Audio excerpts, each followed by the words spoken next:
We decided to celebrate summer on the Broads in Norfolk with a day-long boat hire from Wroxham. In this film, I'll show you how far we got and what we saw. We hired our boat from Broads Tours next to the hump-back road bridge. We had a small diesel-powered boat with space for 8 people. These boats are easy to operate even if there are only 2 of you. Larger day cruisers are also available. We were on our way very quickly with 8 hours to explore. This gave us plenty of time to travel both upstream and downstream.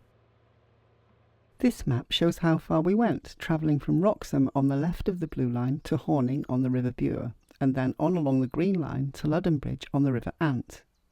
We also followed the orange line on the River Bure, travelling a couple of miles upstream in about 30 minutes, going past the railway viaduct in the direction of Coltishall. Once under the road bridge, you reach the King's Head pub, which has a large beer garden and free moorings nearby.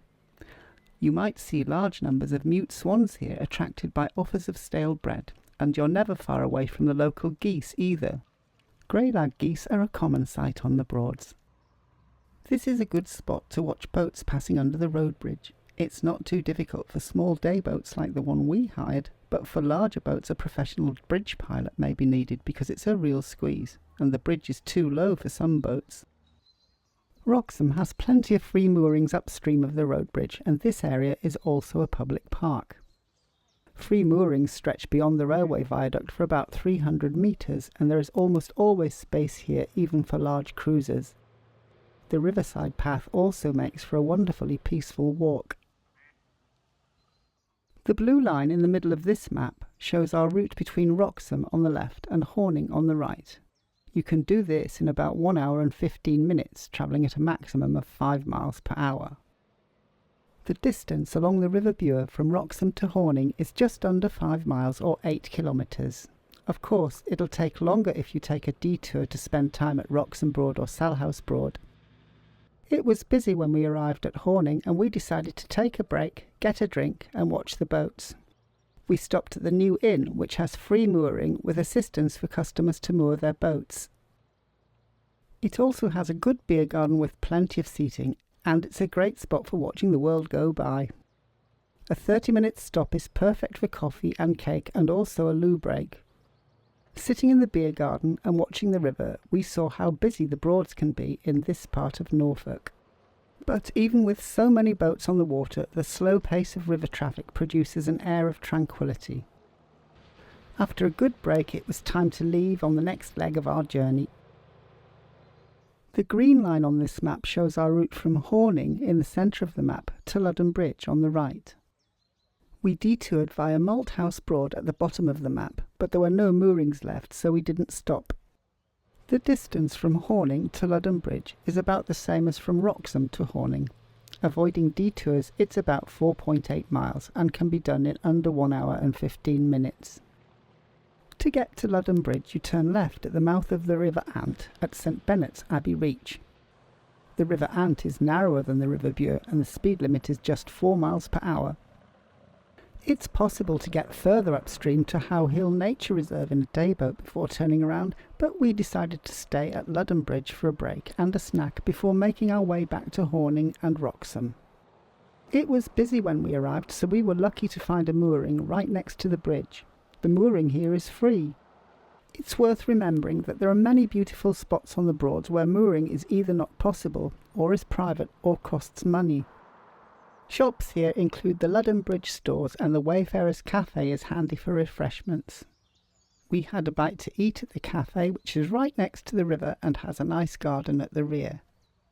After our lunch, we started the return journey down the River Ant, turning right onto the River Bure to travel upstream. The rules of the water are to keep to the right, but be aware that sailing boats have right of way and may tack or zigzag in front of you. The river was still busy with boats large and small as we headed back to Horning. A lot of the boats on the river were hired day cruisers like ours, but many other craft are owned by Broads enthusiasts. On our way back, we passed the busy Mock Tudor Swan Inn in Horning, and we saw lots of attractive riverside houses in the Horning area too. Some are holiday homes for rent, but many are private houses with their own moorings. Finally, we left Horning behind, and as we came into Wroxham a while later, we admired more beautiful riverside houses. Many of them had boats moored outside, some old, some built from wood, others sleek modern machines with fiberglass hulls. In fact, you're likely to see a huge variety of boats as you travel around the Broads in Norfolk.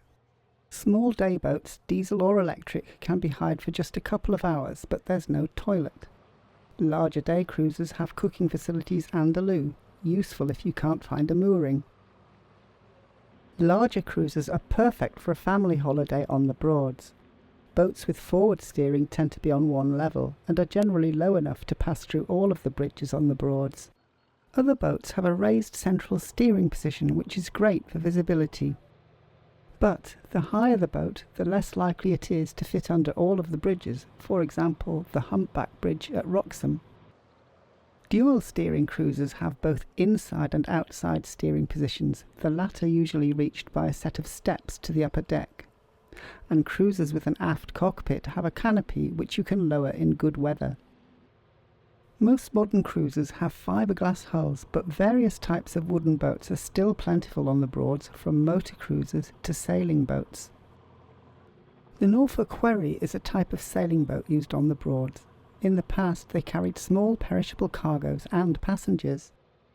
They feature a distinctive gaff rig with a single high-peaked sail and the mast stepped well forward.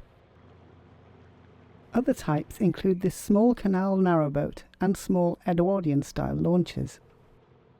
Some of these launches are privately owned, but the Liana is used by the Broads Authority for tours carrying up to 12 people along the upper reaches of the River Bure between Wroxham and Coltishall. There are also a number of larger passenger boats offering regular trips downstream on the Broads, along with refreshments and commentary. At the other end of the scale, small open boats and kayaks are popular ways for smaller groups to explore the waterways, along with canoes. We saw a lot of groups of people canoeing on our day out. There are plenty of places on the Broads offering canoe hire, including Wroxham, which was the base for our day out. Stand-up paddleboarding is also becoming popular, but be prepared to get wet. Other folks head out in small boats to go fishing, and a number of Broads Authority launches patrol the waterways, making sure that people navigate properly and obey the speed limits. Well, we saw loads with our day boat in 8 hours, but finally we arrived back at Wroxham, where we returned our boat after a great day out on the Broads in Norfolk.